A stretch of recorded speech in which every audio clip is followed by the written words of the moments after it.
A box arrived today, and I think it's my cards. I've been working on these for several months, and I'm quite excited to open them.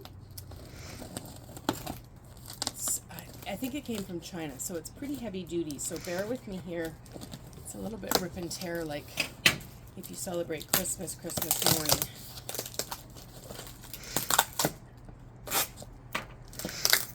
I'm going to be selling these on my website, and it's a way for leaders to embed learning into their regular team discussions. It's a way of making meetings a little bit more impactful, making them meaningful, or making them matter. I had a graphics designer help me create them. I had lots of people help me test the prototypes. I've been using them with clients.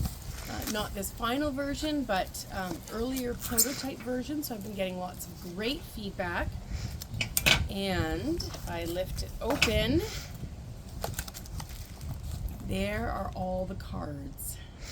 So I'm going to put them on my website and share them. Lead, Learn, Grow. They're conversation cards. There's 60 in each box in 3 different groups. So there's 20 questions on learning mindset. There's 20 questions on team culture. And then there's 20 action cards which span both of those topics. So you can ask questions to generate discussion, and then if you want to work with your team to put some things in place, you have action cards that can spur some thinking. So that's what they are, and if you have questions or if you're interested in how to use them in your organization, I'd be happy to have a conversation.